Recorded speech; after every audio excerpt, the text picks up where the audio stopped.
If you're serious about your TV, then you've probably thought about getting a satellite system. But trying to find the right provider and all of the right equipment can be a pretty big job.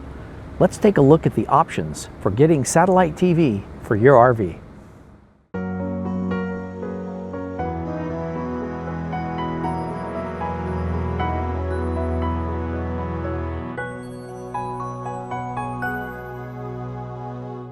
When I started looking at my options for satellite TV, I made a list of the things I wanted in my ideal setup.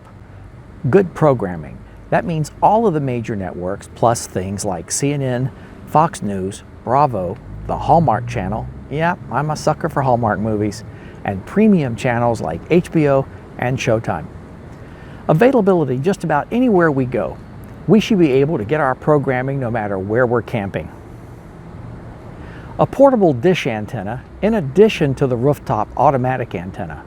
A lot of times, RVs end up parking under trees, so an option to have a separate antenna that can be set up away from the trees would be great. Recording capability. When we sit down to watch TV, it's nice to be able to watch the shows we really like. I never wanted to feel like I had to leave a campfire to rush inside to watch a TV show at 8 p.m. With a digital video recorder, a DVR, you can enjoy TV on your own schedule. The ability to move the service between our RV and our house. By adding an antenna on top of our house, we could move our receivers to the house wherever we want. And our entire viewing experience doesn't change. Same stations, same guide, and we could even take our recorded shows with us. RF remote controls. RF remote controls that use radio frequency instead of infrared light are able to be paired with a specific TV.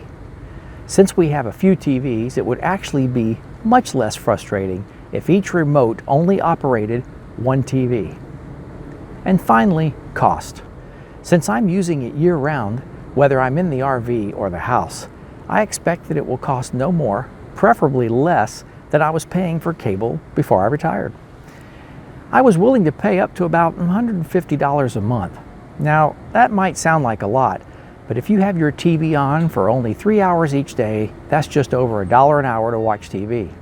But the reality is that we also watch a lot of football and news, and we often split up, and she watches one while I watch another. So our cost is actually less than 50 cents per hour. I consider this a great deal for all the entertainment value that it provides. So, given this long list of requirements, is it even possible that satellite TV would fit the bill? To my surprise, the answer was yes. Everything I wanted could be done with the right satellite TV setup. The next thing is to decide which satellite TV provider to use. The two main companies that provide satellite TV are DirecTv and Dish Network.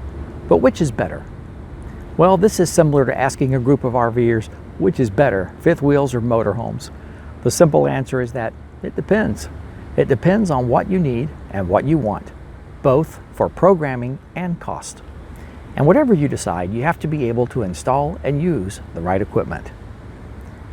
In trying to decide between Dish and DirecTV, I was surprised to find out how much they had in common. Their equipment is different, mainly in the antennas they use and their capabilities, but most everything else is remarkably similar. From what I saw of DirecTV, one of their biggest claims to fame is their NFL Sunday ticket option, which they heavily promote. Dish doesn't offer it. For RVers, Dish's big advantage is a pay-as-you-go plan that essentially lets you turn off the service and not pay when you're not using the RV. Both of them seem to get a lot of HD channels, and you can get everything they offer, including all the HD you want, from the Traveler roof-mounted antennas. However, most of the portable units can only provide a signal to one TV or can only provide standard definition.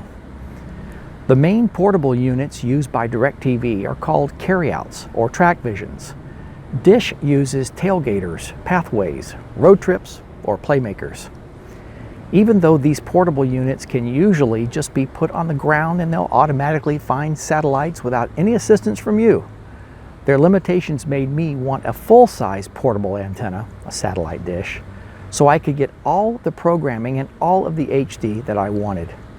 It would mean extra work to get it out, set it up, and aim it. But it's not often that we park under a lot of trees, so I was willing to do it. Another big consideration for RVers involves getting local channels. Satellite companies have to abide by a lot of rules and regulations, so they can only offer certain local channels in certain parts of the country. Simply put, you can't get your Atlanta network stations in Las Vegas. Because of this, RVers with satellite systems need to check in with their satellite provider whenever they move the RV to a new location. When you call, you tell them your new service address.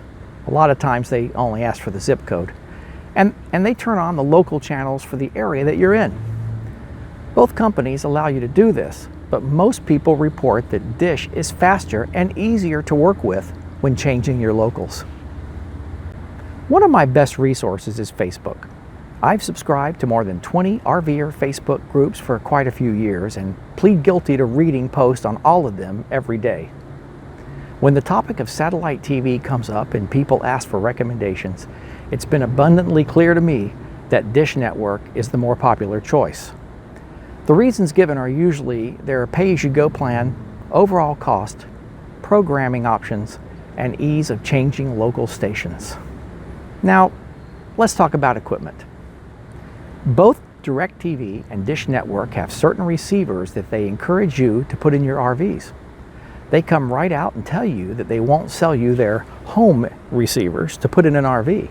However, if you manage to install one of the home receivers in your rig, they have no problem whatsoever if you tell them you did it, and no problem working with you to resolve any issues. Go figure. Because of this, though, you can get the best receivers only if you are able to order them and install them yourself, or find an independent satellite TV installer to do it for you. If you want the best DirecTV receivers, you'll get a Genie and as many mini Genies as you want for other TVs. Think of a Genie as a cable TV box. The Genie is the brains and the mini Genies communicate with it. By getting a Genie, you'll be able to watch and record more things at the same time because it has more tuners. The same is true for Dish Network's Hopper and Joeys. A Hopper is like DirecTV's Genie, and the Joey is the equivalent of their mini Genie. All of these are the provider's house receivers. Their capabilities aren't the same, but they're close. The lesser receivers they usually want you to put in your RV not only have single tuners, but they also have no recording capability unless you buy extra equipment. Another thing that you may want to look at is each provider's apps. Both of them have apps that allow you to access your programming and set up recordings when you're not home.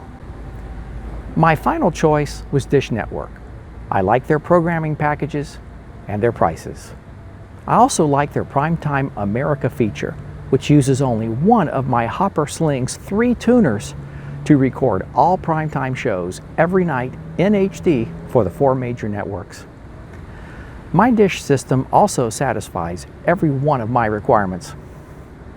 If you're interested in getting satellite TV, check out the websites for DirecTV and Dish Network and do your own comparison. Make your choice and then call a local small business satellite TV installer. You may be surprised at how reasonable their prices might be for installation in your RV, especially if wiring is already run from the outside antenna to your main receiver and from your TVs to wherever you want your other receivers located. I'll be making another video that describes my system with some additional details about all of the parts needed in a typical RV satellite setup. I'm Mike Griffin. Good luck in your search, and be sure to check back for more videos from Life in the Slow Lane.